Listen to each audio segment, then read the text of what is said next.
sejam muito bem-vindos, muito bem-vindas ao canal no YouTube do Portal Fintechs Brasil. O meu nome é Leia De Luca, eu sou jornalista, editora-chefe do portal, e hoje eu estou aqui com o Otávio Fará, que é um dos fundadores e CEO do Fitbank. Então, em primeiro lugar, eu queria agradecer, Otávio, sua participação aqui, que você aceitou o nosso convite, muito obrigada. E vamos lá, vamos começar explicando para quem está nos ouvindo aqui agora exatamente o que faz o Fitbank, em que nicho ele atua. Ele é uma fintech, ele é uma empresa de infraestrutura, de tecnologia. Vamos lá. Não, legal, Leia. Primeiro, eu agradeço o convite aqui. Eu acompanho o Fintech Brasil já faz bastante tempo, né? A gente sempre está acompanhando as notícias do mercado aí. Eu tenho vocês na minha newsletter, eu entro no site, a gente sempre acompanha aí para ficar inteirado de tudo que está acontecendo, né? Bom, o Fitbank é uma infraestrutura tecnológica, né? A gente é uma empresa que foi fundada em 2015 e vem construindo a nossa plataforma aí ao longo desses anos, né? Com o intuito de levar uma eficiência financeira para as transações necessárias no mercado da forma mais escalável, flexível e controlável possível, né? Então a gente costuma chamar que o Fitbank é uma plataforma de core bancário, né? Mas pode ter o nome de e-wallet, etc. E ela foi o fruto da construção de, primeiro, a experiência de mercado adquirida pelos fundadores da empresa aqui ao longo de muitos anos trabalhando, né? E a partir daí, com uma pegada de renovação tecnológica do parque tecnológico instalado no mercado financeiro, não só brasileiro, como do mundo todo, né? Onde eu acredito, eu vou começar a entrar um pouquinho mais nos detalhes, mas onde a gente tem o aparecimento de 3 tecnologias que mudaram a regra do jogo, né? E elas são relativamente novas, que são a API, a nuvem e o smartphone popularizado, né? Essas 3 tecnologias, eu falo smartphone popularizado porque ele nasceu antes de 2010, mas para a gente poder contar com ele como uma ferramenta para fazer negócio, ele passou a ser intensificado muito mais a partir desses anos, né? E essas novas tecnologias, elas criaram novas possibilidades que até então eram impossíveis com sistemas, com tecnologias antigas, né? E aí que entra muito dessa nossa experiência, porque a gente já mexeu com as outras antigas, e detalhe, todas as tecnologias antigas um dia já foram do futuro, né? Com a experiência de trabalho, acreditando que o mercado financeiro poderia ter uma nova ferramenta, né, mais moderna, se valendo das novas tecnologias, etc., que a gente decidiu montar o Fitbank, né? Então a nossa ideia toda foi justamente a gente começar com essa pegada da gente levar uma infraestrutura tecnológica. Historicamente, o que a gente percebia era que as plataformas de tecnologia, elas estavam crescendo, elas estavam se desenvolvendo, elas estavam ganhando uma complexidade muito grande, mas em compensação o core, a origem, a essência, né? Aquela parte mais profunda que existia nas plataformas, ela não estava sendo renovada, né? Então, isso não é mistério para ninguém. Muito da tecnologia que é usada hoje no mercado financeiro, ainda hoje, é originária da década de 90, né? E a gente lembra aqui, né, quem já tem idade para lembrar disso, que na década de 90 a conversa de internet, comunicações, agilidade era outra, né? Então, com essa ideia, a gente começou a trabalhar naquilo que a gente acredita que é o futuro do mercado, né? O que a gente acredita que o mercado vai fazer, né? Eu recebo essa pergunta bastante vezes, que é o que é o banco do futuro, né? Para onde que ele vai, o que acontece, como é que as coisas vão funcionar lá na frente. E o que a gente acredita é que o banco do futuro, ele é um cara que ele aparece menos na vida das pessoas, porque ele está muito mais integrado e inserido no dia a dia dela, né? Quer dizer, ele tem muito mais relação com a rotina dessa pessoa do que com um evento propriamente dito, que é ir ao banco, abrir o internet banking, construir qualquer coisa e fazer uma negociação para que o banco liquide tudo isso, né?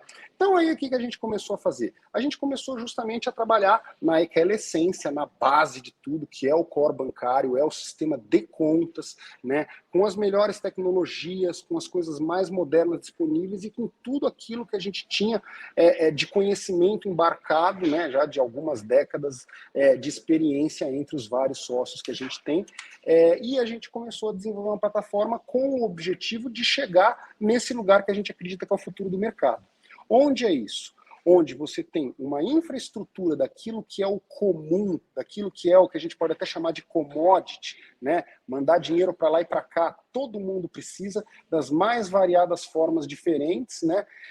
Mas permitindo e viabilizando com que a solução propriamente dita seja absolutamente customizada, absolutamente detalhada e de acordo com a demanda de cada negócio, né? Então, uma das coisas que nos orgulha bastante é que, além da gente estar plugado a 18 bancos e hoje, em 2022, a gente já ter o nosso próprio instrumento regulatório, né? O Fitbank é o número 450 do SPB, né? E nós temos a capacidade de plugar, nós já estamos plugados ao SPB com o nosso próprio instrumento regulatório, mas não necessariamente a gente está desmobilizando a nossa relação com os bancos. Por quê?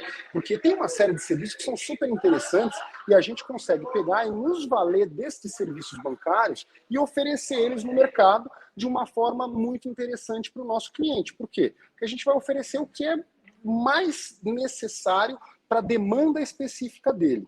Então, qual que é a ideia? A ideia é justamente a gente poder criar toda essa estrutura que, de uma certa forma, se comoditiza muito rápido, mas com uma eficiência inigualável, né? Quando eu falo isso, eu gosto de fazer uma comparação. Eu tenho uma experiência pregressa no mercado de pagamento de frete rodoviário, né?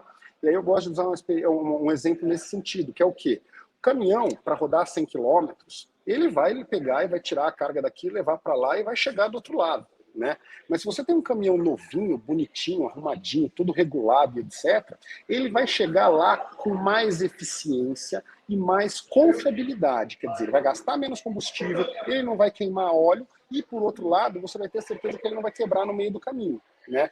Por outro lado, você tem aquele caminhão de 20 e tantos anos, cheio de problema, pneu recapado e etc. e tal. Além dele ser mais caro para performar a mesma distância, né, ele tem uma confiabilidade menor, porque eventualmente alguma coisa pode acontecer no meio do caminho, e aí aquele prazo que você tinha como estimativa não vai acontecer, e etc. e tal, né?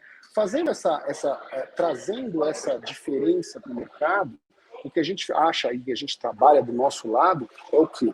É que este caminhão, diferentemente do transporte rodoviário, onde você pode comprar e comprar e comprar e comprar e comprar, e você, todo mundo pode ter o melhor, quando a gente está no mundo das plataformas em nuvem, quando a gente está no mundo da tecnologia proprietária, que é o nosso caso, né, a gente consegue dar um diferencial que outras empresas que não têm a mesma coisa não conseguem, porque a gente produz um caminhão, a gente não tem N caminhões, e aí a gente, com este um caminhão, consegue ajudar os nossos clientes, que são 18 setores da economia hoje já, né, a poder customizar o serviço que eles vão levar para a ponta, a poder colocar toda a personalização e qualidade que cada uma das pessoas que está interagindo com quem está lá na ponta, só ela consegue fazer, e ao mesmo tempo ela se valer de uma infraestrutura técnica que é extremamente escalável, eficiente, etc. Né? Então nosso objetivo é ir nesse caminho, né? A gente está, graças a Deus, aí,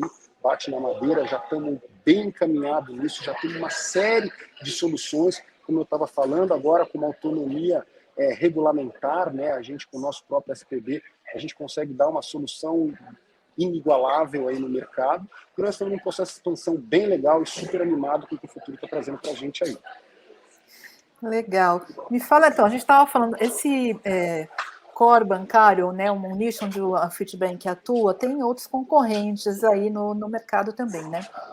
Você conseguiria me dizer o que você acha que é o principal diferencial competitivo de vocês aí frente à concorrência, e por que será que o maior banco do mundo, o maior banco americano, o JP Morgan, foi investir em vocês lá em 2020?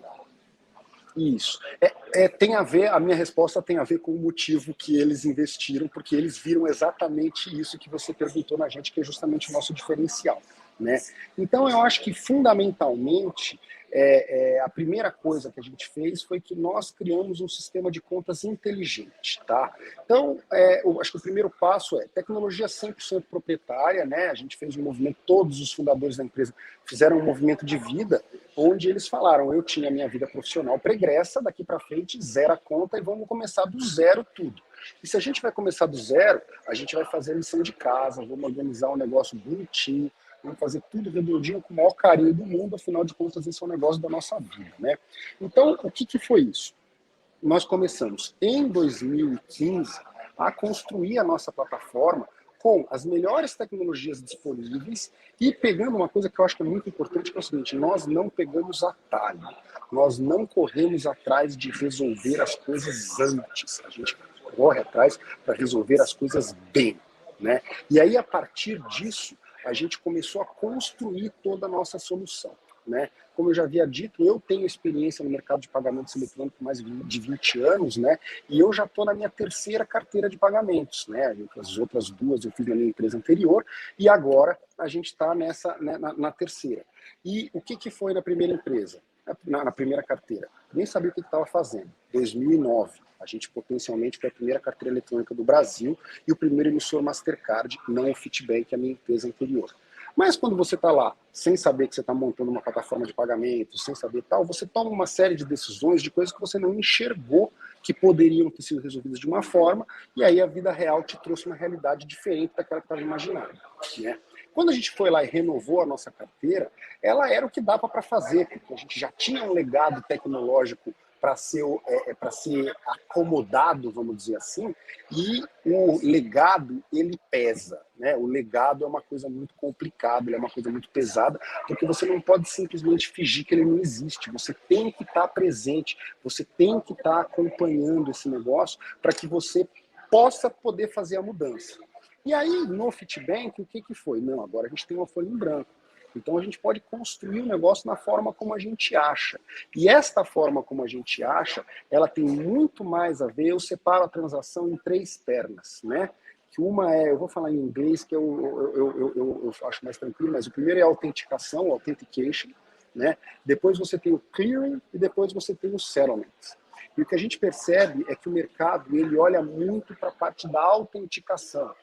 Eu pago com QR Code, eu faço uma TED, eu pago um Pix, eu pago com cartão, eu recebo com cartão, e etc e tal. Agora eu tenho peer-to-peer, eu mando por SMS, e etc e tal. Quer dizer, isso tudo tem a ver com a parte da autenticação da transação, né? Ela é relevante, mas ela não é a parte mais importante do negócio, na nossa opinião. E por que não?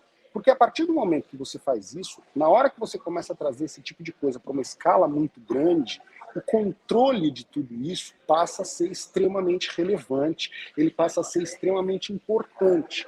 E é aí que o negócio fica complicado. Porque se você não tem todas as pontas devidamente amarradas, você passa a ter um volume de trabalho manual muito grande, né? E aí a gente vê aí no mercado outras plataformas com outras estruturas, e uma das coisas que eu ouço muito, né, é justamente o quê? Não, mas para mim dá certo 99,5% das vezes. É isso mesmo, e dá mesmo. O problema é o meio que ficou para trás. Por quê? Porque esse meio, se ele te joga no processo manual, ele vai fazer o quê? Primeiro, você vai ter uma simetria de informação, porque enquanto você não achar a diferença desse meio, ou seja, enquanto você não reconciliar todos os pagamentos que estão lá para poder saber o que é essa diferença do meio, você não consegue dar o próximo passo. Então, por mais 0,5%, e eu estou usando meio como um índice aí genérico, né? Não dá para saber como é que é isso, mas basicamente isso daí, ele vai fazer com que você seja obrigado a se comportar de uma forma diferente. E eu vou dar um exemplo muito simples numa operação de split de pagamentos, né? Então é uma coisa super demandada no mercado, né? Como é que a gente pode fazer os splits de pagamento, como é que a gente pode reconhecer esse tipo de coisa. E o que a gente vê muito por aí? O que a gente vê normalmente é você faz o recebimento, para o processo, concilia tudo, e aí é uma etapa manual, e aí você dá seguimento a esse processo depois que você conseguiu evoluir isso. Bom, isso daí funciona? Funciona, pode ser, acomoda, tem uma série de situações que o negócio resolve e tal, mas legal mesmo é você não ter que parar o processo, quer dizer, a gente tem uma ferramenta que permite com que você dê uma ordem condicional, né? Você, nosso cliente, né, tenha como dar uma ordem condicional ao nosso sistema. Então você já diz o seguinte: olha, eu estou emitindo esse boleto para contabilizar uma venda que o meu vendedor fez, e na hora que esse boleto cair, você automaticamente pague a comissão do vendedor, né? O que aconteceu nessa sutileza? A empresa trouxe o vendedor para dentro do risco de crédito, e a gente tem operações rodando assim. né? Mais do que isso, o que a gente consegue fazer com essa tecnologia que a gente tem? A gente consegue dar informação muito rápido. Porque, historicamente, às vezes a gente vai lá e a gente acompanha isso, e eu já tive essa dificuldade no passado, né? Que é assim, como é que está a posição em aberto de clientes? E a resposta não é de bate-pronto. Por que ela não é de bate-pronto? Porque dá trabalho descobrir. Né? Então você tem lá o departamento financeiro trabalhando que nem um doido, pessoal super dedicado, comprometido, correndo atrás para descobrir. Mas você na outra ponta tem o quê? Tem uma demora na entrega dessa informação para quem efetivamente pode mexer com esse negócio. No Fitbank, você tem a possibilidade de, por exemplo, colocar todos os dados de uma transação dentro da própria transação. Então a gente tem cliente nosso que manda o CPF do vendedor dele. E na hora que ele manda o CPF do vendedor dele, o que acontece? A gente não só recebe a informação e paga as comissões lá, como eu estava comentando com você, né? Mas, por outro lado, a outra coisa que a gente faz também é o seguinte, se tiver um atraso, o vendedor chega às 9 horas da manhã e tem um e-mail esperando por ele ali, falando, olha, seu cliente não pagou. Né? Coisa que em tempos antigos ou com outras plataformas, ele às vezes vai demorar 1, 2, 3, 10, 15 dias, aí vai depender muito da organização da empresa. Né? Um outro exemplo que a gente tem é que, como a gente tem o processo totalmente conciliado, o nosso sistema sabe o que está acontecendo em torno dele, né? A gente tem muito processos de escrow accounts, né? Então, o que é a escrow normalmente? Né? Quando você vai para grandes bancos, elas custam super caro, né? E porque são processos manuais dentro desses grandes bancos, né? E quando você vai para outros bancos ali mais do middle market, etc e tal, você tem uma conta mais acessível financeiramente, mas ela não tem ferramentas para que você possa operar, né? Então, basicamente aqui, para quem entende de tecnologia, o pessoal roda job, né? E o que acontece com o job? Job falha. E aí, na hora que o job falha, se o dinheiro foi lá, pô, você tinha que rodar o job às 7h30 da manhã, mas o dinheiro caiu às 7h31, né? O job não vai pegar aquilo lá. E aí você pode ter um problema como chama, de retenção, de pagamento, né? No caso da escrow, é de repor o dinheiro para o fundo que fez a antecipação do recebível, que é bem a realidade que a gente está tratando aqui nesse meu exemplo, né? E aí o que acontece? Nessa hora, na hora que você tem isso daqui, com a nossa nova tecnologia, tudo baseado em webhook, 100% disponível, 100% online, totalmente conciliado, você tem a possibilidade de que, se o pagamento atrasar, se o pagamento vier mais tarde, se ele chegar às 4 da tarde, no segundo que o pagamento entrar no nosso sistema, vai e reconhece que aquele pagamento daquela empresa é originário daquele cliente dele, que ele antecipou o recebível no fundo 1, 2, 3, 4, e a gente vai lá e em milésimos de segundo a gente retira o dinheiro daquele cara que fez a antecipação e entrega para o fundo junto com a informação de conciliação. Então a gente leva para ele uma alternativa muito interessante dele poder agilizar o processo dele, mas mais do que isso, na hora que ele recebe esse pagamento, ele recebe a informação de conciliação e ele já pode colocar o dinheiro para ser trabalhado no mercado de novo. Coisa que muitas vezes eles demoravam 3, 4 dias para descobrir. Imagina num fundo ficar 3, 4 dias com o dinheiro parado, esperando para descobrir referente a quê, para poder dar todas as baixas de todos os títulos e aí poder colocar esse dinheiro para ser trabalhado no mercado de novo, né? Então a gente vai muito nessas coisas, nessas soluções bastante engenhosas, assim, né? Que eu acho bem legais, mas a gente se vale exclusivamente da tecnologia para dar uma pegada muito ágil, muito rápido, porque o custo diminui, a velocidade aumenta, o ganho fica muito mais interessante e a eficiência do processo, ela funciona. Legal, eu estou vendo que, além de toda a tecnologia, a eficiência por trás do produto aí, do serviço de vocês, tem uma empolgação sua que também deve contaminar os investidores e os clientes, hein? Você Esse realmente é negócio é legal apaixonado demais.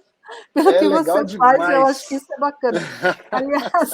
Aliás, além do JP Morgan, teve outros investidores aí que apostaram, acreditaram em vocês. Como é que vocês estão em termos de capital mesmo para bancar os próximos meses, enfim? Legal. Bom, então eu vou contar um pouquinho do histórico, né? Porque eu acho que isso aí tem a ver, inclusive, com a nossa estratégia, né? Então eu acho que a primeira coisa é o seguinte: a empresa começou com capital próprio nosso, né? Então a gente estava lá, sair do emprego, etc e tal, agora vamos fazer esse negócio e vamos em frente, né? E começamos a trabalhar e etc. E aí depois a gente teve o primeiro aporte nosso, né? Conhecemos no mercado, eu não conhecia nenhum dos três, que são os caras da NVA, né? O Marcelo Mesonave, o Pedro Englet, o Eduardo Blitz, né?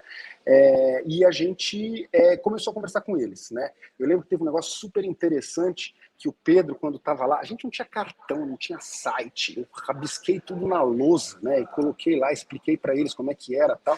E o Pedro fez um comentário que foi o seguinte, ele falou assim, pô, eu tenho visitado bastante fintech e tal, e eu acabo sempre achando um furo, né? Nessa daí eu não achei, não. Aí eu falei, pô, então procura direito, né? Porque se tiver, a gente tampa, né? Vamos lá, né? Mas aí o que aconteceu? A gente foi lá e a gente teve a primeira onda, né, que foi o nosso seed money, foram as primeiras pessoas que acreditaram na gente, nas pessoas físicas ainda na época, né, e eles deram esse primeiro investimento para que a gente pudesse girar a empresa a partir do lançamento. A gente demorou 1 ano para lançar a nossa plataforma, entre a gente começar a empresa, fundar ela e fazer a primeira transação em produção, né? Esse data, eu considero que o dia que o sistema funcionou inteirinho de cabo a rabo eletronicamente, sem nenhuma interferência humana, foi o dia que a gente efetivamente estava pronto para ir para o mercado, né? Os pedaços a gente já fazia, mas o todo aconteceu 1 ano depois, né? Aí o que aconteceu? O tempo passou, né? E a gente, nessa passagem de tempo, a gente trouxe mais 2 investidores, né? Numa pessoa física também, caras que um deles é meu amigo, meu amigo, meu sócio, o João, né? Que tá com a gente, estudou na faculdade comigo, então a gente é amigo aí, vai fazer 30 anos já daqui a pouco, né? E aí a gente foi lá, ele trabalhava, né, no Goldman Sachs, estava querendo fazer um movimento de carreira, e ele veio para cá, fez um investimento e hoje senta aqui do meu lado para a gente tocar a empresa no dia a dia. Junto com ele veio mais uma pessoa física também, que foi presidente do Goldman Sachs no Brasil, que é o Alex Oberhausen, né? E ele também gostou da nossa conversa e começou. E por que eu falo isso? Porque eu acho que isso daí foi uma coisa bastante interessante para a gente, porque a gente, assim, conhece o mercado, sabe o que quer fazer, mas não tem chance. Você tem que ter uma margem para dar umas cabeçadas por aí, para falar, não, por aqui não é legal, eu vou por aqui, deixa eu arrumar esse negócio daqui, eu não sei a resposta de determinada coisa, mas eu vou descobrir, né? Então a gente considerava que nesse momento a gente estava trazendo lá as pessoas, a gente achava que num institucional, né, alguém profissional junto com a gente, talvez fosse um pouco prematuro, né? Bom, aí o tempo passou, né? A gente no mercado, estamos aí, estamos abordando todo mundo. Nós descobrimos que o nosso produto tinha uma série de atrativos que a gente não conhecia por desconhecimento dos problemas do mercado, né? Mas a gente já estava numa fase super empolgada, que a gente estava vendo que a plataforma que a gente estava criando, ela não só resolvia os problemas que a gente queria resolver quando a gente começou, mas ela tinha um potencial de resolver uma série de outros aspectos que a gente ainda não tinha colocado na conta para o negócio virar, né? E foi mais ou menos nessa época que a gente encontrou com o JP Morgan. Quando a gente encontrou com o JP Morgan, o início da conversa, ela foi uma conversa produto, né? Então, como assim? O JP Morgan estava precisando de um produto que a gente tinha para oferecer, né? Que inclusive esse produto daí é o produto de pagadoria, a gente oferece para as maiores fintechs do Brasil, são praticamente todas elas nossos clientes, né? Nós temos um volume bastante grande em cima disso, né? E aí, a partir daí, a gente começou a desenvolver uma relação, né? A gente percebeu lá que eles estavam querendo saber mais da gente, não só do nosso produto, e a gente, o JP Morgan dispensa apresentações, né? Falou que vamos dar a maior corda aí, porque a gente acha que é um negócio bem bacana, né? E, bom, conversa vai, conversa vem, fomos apresentados para a estrutura de cash management global do banco, né? Então, existe uma vertical no banco de cash management, e a gente foi lá, entrou pela porta do Brasil, chegou nas pessoas que cuidam da América Latina e chegou no líder mundial desse processo, né? O cara que talvez seja responsável pela maior movimentação financeira do mundo, né? Porque eles são top 10 das empresas americanas, mas eles são banco, e eles são o único banco que está lá, e banco movimenta dinheiro numa escala diferente do que empresas, né? Então, talvez o maior volume do mundo estava conversando com a gente ali na mesa, e o que a gente estava falando lá, Leia, é exatamente isso que eu estou contando para você aqui, não tem nenhuma coisa diferente, né? A gente só entrou um pouquinho mais detalhes ali, e aí a partir daí a gente percebeu que eles se interessaram muito pelo que a gente podia fazer, e nós super interessados em ter uma instituição do porte deles conosco, né? E aí veio a proposta do investimento, e junto dessa proposta do investimento, uma aliança estratégica onde a gente já consegue desenvolver uma série de produtos em conjunto, onde isso que eu acho que é a parte mais legal de todas, que é o quê? É o JP Morgan sendo JP Morgan e se valendo do Fitbank naquilo que o Fitbank faz de melhor, né? Então, quando a gente está falando disso, a gente está falando do quê? A gente está falando que nós somos o cara que pulveriza o dinheiro. Nós podemos fazer uma transação num custo muito pequeno, com um ticket médio baixo, numa eficiência muito grande, etc. e tal, e parará. E, por outro lado, a gente tem lá no mercado o quê? O JP Morgan, que pode dar toda a solidez de um banqueiro necessária, é a melhor que tem. Né?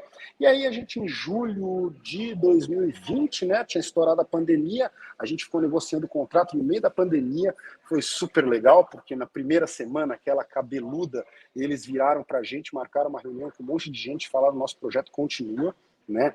Então isso daí deu uma acalmada na gente ali, bem boa.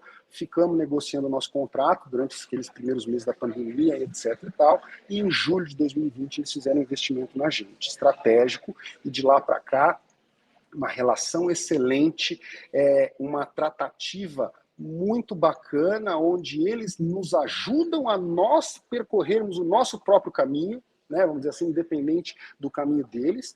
Desenvolvemos produtos novos para o mercado, onde tanto nós como o JP Morgan estamos trazendo benefícios para as duas empresas, porque a gente complementa muito daquilo que eles podem fazer, na forma como eles conseguem estruturar, né, e naturalmente a receita que isso traz para a gente, que também é uma coisa super importante, especialmente no momento que a gente está vivendo, né. Aí o tempo passou um pouco mais e a gente foi abordado pela CSU, que é uma das maiores processadoras de cartão do Brasil, né? Empresa listada na Bolsa, na Bovespa ali também, né? E eles também nos procuraram, eles estavam querendo, estavam com uma estratégia de crescimento, querendo se aproximar da fintech, começaram a conversar com a gente, e aí a partir daí a gente também recebeu um investimento deles nesse momento, né? Então, eu acho que a parte de capital aqui do Fitbank, ela está super boa, né? A gente está construindo, estruturando, desenvolvendo a nossa empresa para ser o one-stop shop do mercado financeiro, para ser a infraestrutura necessária para que qualquer pessoa, empresa ou próprio banco, né, fundo, setor financeiro, possa desenvolver o seu mercado e se valha da nossa infraestrutura para que eles possam se utilizar disso para desenvolver o próprio negócio deles, né? E isso que a gente acredita que é o banco do futuro, quer dizer, é o cara que vai lá e vai dar uma customização tão grande para aquilo que você está lá fazendo, que você não percebe mais que ele está lá. Na verdade, ele faz parte do seu dia a dia, né? Quer dizer, o banco invisível no mundo de uma pessoa física, que você vai lá, você pede a comida, o garçom leva para você, você acaba de comer, levanta e sai andando. Né? Por quê? Porque o pagamento já aconteceu na hora que você estava fazendo o pedido. Né? Porque se você fez o pedido, eu já sei quanto vai ser, e aí você só precisa de um processo tecnológico para fazer isso. Quando a gente está no mundo das pessoas físicas, às vezes os exemplos são um pouquinho mais simples, né? Mas quando você entra no mundo das pessoas jurídicas, nossa, para sair uma cobrança ou um pagamento, existe um processo enorme ali. Né? E o que a gente faz é que a gente permite que a informação não se perca em momento nenhum ao longo do caminho, e isso traz muita eficiência e controle para as empresas. Super legal, Otávio. Para terminar, me conta agora o que vocês estão aprontando aí para 2022, como é que você está vendo o cenário, o que você acha que vai acontecer e o que vocês têm, se é que pode me contar, aí no pipeline, por favor. Não, claro.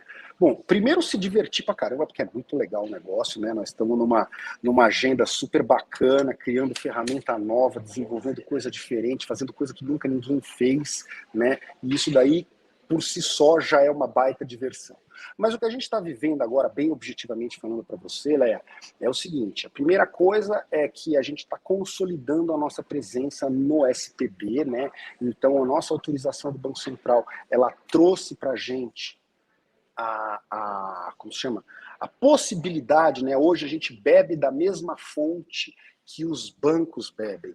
Então eu não dependo mais da tecnologia deles para poder entregar o nosso serviço, a gente pode ir direto no Banco Central e isso dá uma ferramenta e uma capacidade muito grande de criar coisas novas. Então a gente tem uma agenda super intensa na consolidação, que nós já estamos no ar, né? Mas na consolidação disso como um negócio, quer dizer, tombar cliente, oferecer, entrar em novos nichos, etc., daquilo que a nossa autorização possibilitou, né? Junto disso, a gente está num caminho de estender cada vez mais nosso braço tecnológico para o cliente, né?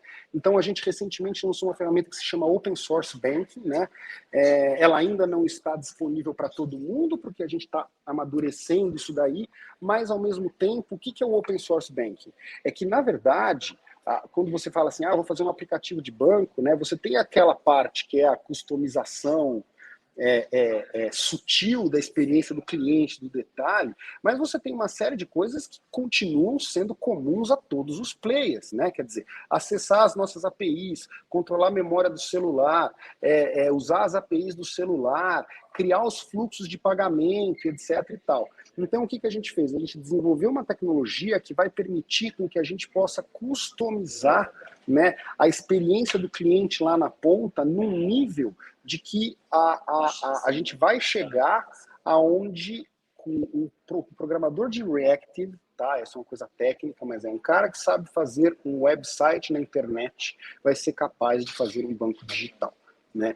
Isso daí é uma coisa que está lançada, está em amadurecimento e a gente está acelerando bastante, porque a gente percebe que a demanda, né, uma das formas de você poder economizar de você poder economizar a sua demanda de desenvolvimento é comprar coisas mais prontas, né? A construção civil já aprendeu isso faz tempo, né? Os pré-moldados, né? Aquela coisa toda. Para que eu vou ter que fazer e construir a coluna dentro da minha obra, se eu posso lá comprar um caminhão que já traz a viga aqui, eu já instalo ela no meu prédio, né? Isso daí a gente acompanhou ao longo da nossa vida durante todo esse processo. E aí, a partir disso, né, a gente está intensificando também o quê? A utilização de todas essas novas ferramentas que o mercado teve. Então, eu acho que uma das coisas interessantes é o seguinte, o que nos trouxe até aqui foram as ferramentas high-tech. E por que high-tech? Porque aquilo que é extremamente especializado, que você precisa da melhor plataforma, você precisa do cara mais eficiente, da plataforma mais disponível, mais escalável, foi o que nos trouxe até aqui. Como eu falei, a gente pegando os maiores fintechs do Brasil, todas com a gente, e inclusive algumas operações bastante grandes em instituições mais antigas, mas que não tinham uma tecnologia disponível para que elas pudessem consolidar os seus projetos, né?